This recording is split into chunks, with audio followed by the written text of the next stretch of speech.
क्या ये लोकतंत्र है? ये लोकतंत्र नहीं है साथियों। आज जितने भी सरकारी संस्था है अपने जेब में रख लिया है, किसी को बोलने की आजादी नहीं है। क्या ये लोकतंत्र है?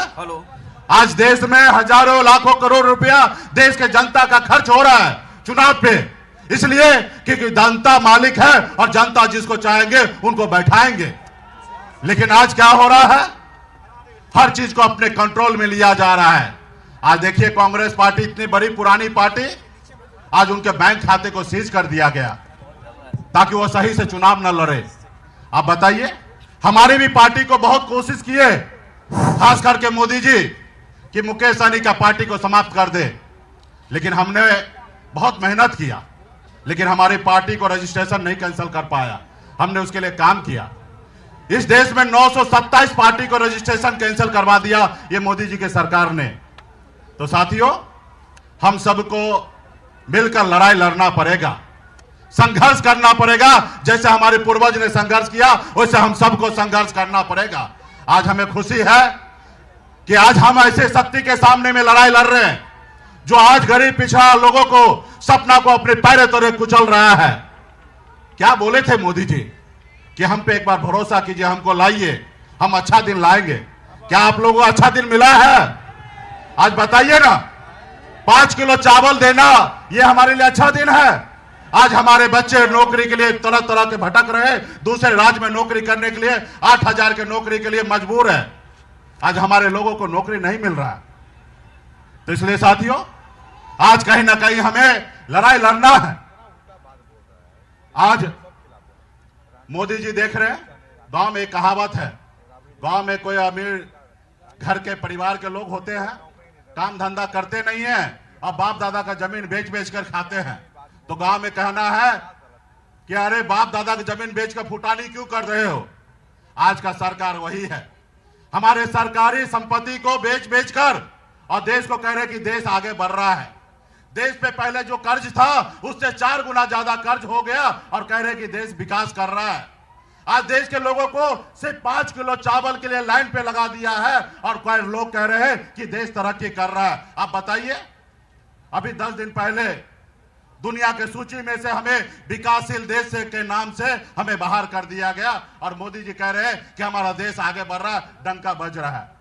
तो साथियों, हम सभी को अपने संविधान को बचाने के लिए लड़ाई लड़ना है। आपने देखा ना, एक गरीब मछुआरा का बेटा संघर्ष किया, 900 रुपया महीने पे जाके बॉम्बे जैसे शहर में मैं नौकरी किया था और वहां पे मेहनत के दम पर अपनी कामयाबी का झंडा गाड़ा। फिर मैंने देखा कि हमारे लोग चांद पे घर बनाने के लिए सोच रहा है, लेकिन इस धरती पे हमारे लोगों के लिए घर नहीं है। मैंने बॉम्बे के ऐशो आराम जिंदगी को छोड़कर अपने लोगों के हक अधिकार के लिए पिछले 10 साल से मैं संघर्ष कर रहा हूं, लड़ाई लड़ रहा हूं। जब हमारे लोगों ने हमें अपना नेता माना तब आपने देखा 4 विधायक बनाया, अपने दम पर मैंने बिहार में मंत्री बना, हमारे सहयोग से बिहार में सरकार बना। अगर हम समर्थन नहीं देते तो नीतीश कुमार जी का सरकार नहीं बनता और बिहार में मुख्यमंत्री नीतीश जी नहीं बनते। आज हमारे दम पे सरकार बना। लेकिन वो क्या किया? वो देखा कि एक मल्लाह का बेटा, मछली मारने वाले का बेटा मालिक बन गया, 4 विधायक बना लिया, मंत्री बना हुआ है, इसको रोको।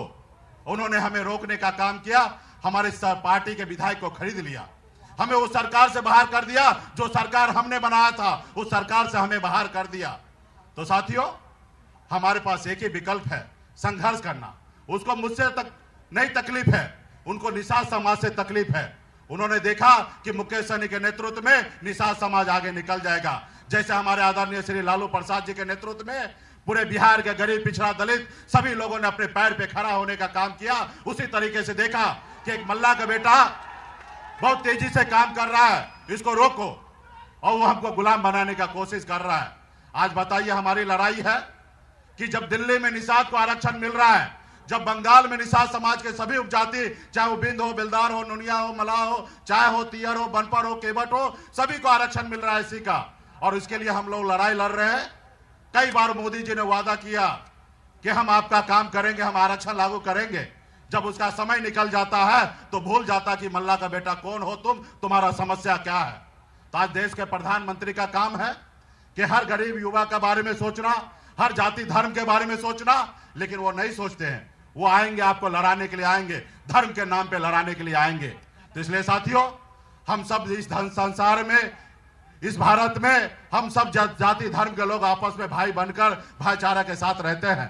इस देश की आजादी दिलाने के लिए हर जाति धर्म के लोगों ने खून पसीना बहाया, लेकिन आज वो लोग नफरत की राजनीति कर रहे हैं। आज जबकि उनको जोड़ने की समय है, लेकिन यहाँ पे तोड़ने की बात करता है। जब भी समाज में जो भी तोड़ने की बात करे वो आपका कभी नहीं हो सकता है, सिर्फ वो अपने स्वार्थ की राजनीति कर रहा है साथियों। आज इसलिए मैं लड़ाई लड़ने के लिए मैदान में आया हूं साथियों। हमें खुशी है, इसलिए अगर आप लोग भी अगर चाहते हैं कि समाज में बदलाव आए, गरीब को नौकरी मिले, सामाजिक न्याय मजबूत हो, तो आप लोगों को इंडिया गठबंधन के साथ मजबूती से खड़ा होने की आवश्यकता है साथियों। इंडिया गठबंधन के साथ होना है। जीता जागता उदाहरण ले लीजिए। आप जब आपने देखा 2022 में जब नीतीश कुमार जी मोदी जी को छोड़कर और तेजस्वी प्रसाद यादव जी के साथ सरकार बनाए तो क्या फायदा मिला? कई लाख युवा को नौकरी मिला। सामाजिक न्याय मजबूत होने के लिए जातिगत जनगणना हुआ, और जातिगत जनगणना हुआ तो पिछड़ा, ओबीसी, तमाम दलित भाई सबका आरक्षण का दायरा बढ़ा। आप कल्पना कर कीजिए, अगर भाजपा का सरकार होता तो क्या आरक्षण में बढ़ोतरी होता? बताइए। भाजपा का सरकार होता तो क्या आरक्षण में बढ़ोतरी होता?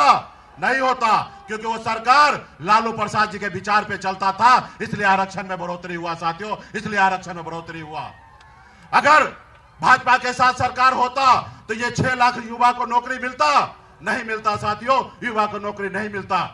ऐसे तो 17 साल से तो है ना भाजपा का सरकार, नीतीश जी के साथ है, तो बता दे कि कब आपने नौकरी कितना बड़े संख्या में दिया? नहीं दिया। जब भी बिहार में तरक्की होगा, गरीब पिछड़ा का आंख का आंसू पोंछा जाएगा, तो भाजपा वाले आके अरंगा डालने का काम करेगा साथियों, अरंगा डालने का काम करेगा। तो इसलिए हम लोगों को भाजपा को बिहार से बाहर रखना है साथियों। आज भाजपा मजबूत होता है तो नागपुर मजबूत होता है, गुजरात मजबूत होता है, लेकिन बिहार वहीं का वहीं रहता है। हम सब का कर्तव्य बनता है कि हम लोग एक साथ होकर मजबूती से हम अपने बिहार के बारे में सोचेंगे। और हमने तो निर्णय ले लिया है कि आने वाला समय में, अभी तो हम मजबूती से 40 के 40 सीट जीतेंगे, और आने वाला समय में श्री तेजस्वी प्रसाद यादव जी के नेतृत्व में अपना सरकार बनाएंगे साथियों। और बिहार में जो नौकरी देने का सिलसिला चालू हुआ था, वो आने वाला समय में उससे भी बड़े संख्या में नौकरी हम लोग मिलकर देने का काम करेंगे साथियों। इसलिए साथियों, इस चंपारण के धरती पर 3 लोकसभा सीट है। एक राष्ट्रीय जनता दल की पार्टी वाल्मीकि नगर लड़ेंगे, और बेतिया से कांग्रेस पार्टी है, और मोतिहारी से वीआईपी पार्टी का प्रत्याशी वहां पे आएंगे साथियों।